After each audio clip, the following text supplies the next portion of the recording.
La série de sensibilisation de la douane guinéenne sur le tarif extérieur commun de la CEDEAO s'est poursuivie ce mardi avec l'Assemblée nationale.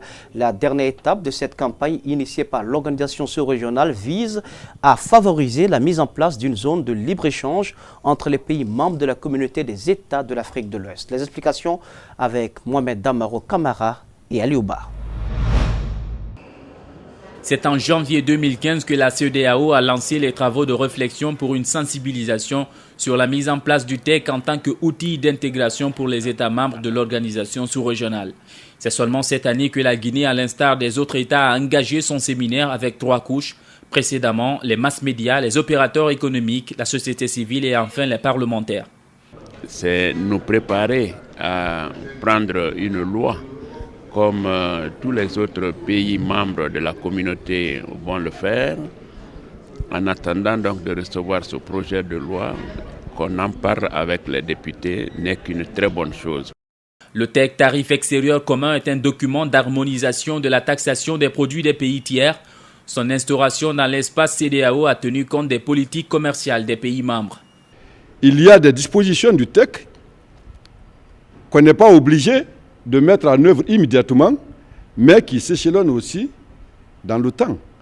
Tout ça, c'est des facilités qui sont accordées au pays pour permettre à chacun d'aller effectivement au TEC.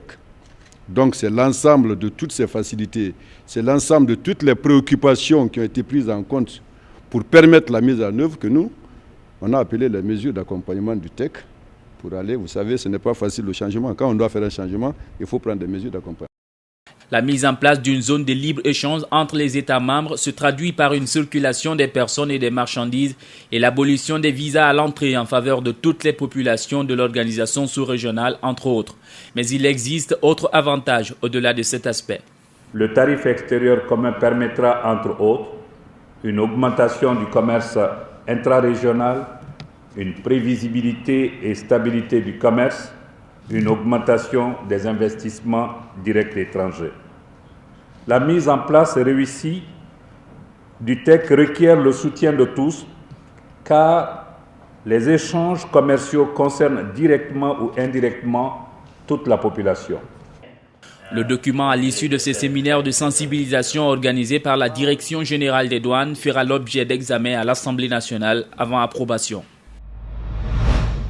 25 formateurs des formateurs sont à l'école pour la mise en œuvre du projet de rajeunissement et de féminisation de l'administration publique, une formation qui précède à l'organisation d'un concours de recrutement de 400 jeunes à la fonction publique. Badjibril y était pour vous. Depuis 2012, le Centre de perfectionnement administratif continue à outiller les cadres guinéens pour le bon fonctionnement de l'administration. Cette formation des formateurs, cette fois-ci, est inspirée par la thématique intitulée « Le management et la déontologie de l'administration publique ». Les dispositions ont été prises, on a eu un entretien, un conseil scientifique, le cabinet s'est réuni pour qu'ensemble on essaie de voir le plus rapidement possible dans quel contexte pouvoir bien entendu donner une priorité à la valorisation de ces jeunes lauréats. Le CPA a été en trêve ces 2 dernières années. Les gestionnaires du centre, dès la reprise, n'ont pas lésiné sur les efforts pour actualiser les connaissances. Pour cela, la coopération française associe sa marque par le transfert des compétences. Alors, la formation consiste à reformater environ 400 fonctionnaires qu'on va sélectionner sur un concours qui va bientôt se lancer. Environ 4000 fonctionnaires vont être soumis à ce concours. On en retiendra 400 qui seront reformés en administration, management, déontologie, droit administratif, bureautique et français objectif spécifique, c'est-à-dire français administratif. Sous la coupole du département de la fonction publique et de la modernisation de l'administration, 800 agents ont été formés, dont 482 recrutés. Les autorités déjà s'activent pour le lancement de la formation de la 3e promotion. La portée consiste à participer aux propositions de modernisation de l'administration guinéenne, qui, vous le savez, est un des projets phares à la fois de Monsieur le Président de la République, de Monsieur le ministre de la fonction publique et du secrétaire général de ce ministère. Donc il s'agit de contribuer à constituer une catégorie de fonctionnaires qui puissent assister les décisionnaires. Le centre a à son actif l'initiation de 3 992 agents sur un intervalle de 3 ans. Et pendant ce temps, une grogne des enseignants vacataires des établissements secondaires couvre depuis des jours en grève. Depuis ce lundi, ces enseignants contractuels et omis demandent leur intégration à la fonction publique et leur prise en charge. Après plus de 6 ans d'expérience, faute d'entente avec le gouvernement, le mouvement lance une grève illimitée. Aïssatou Sané, Ibrahim Assouma. Ils sont au nombre de 2446 enseignants vacataires dans tout le pays. Ils devaient intégrer la fonction publique depuis 2010, comme l'avait promis le chef de l'État. 6 ans après, les promesses ne sont pas tenues après moult négociations.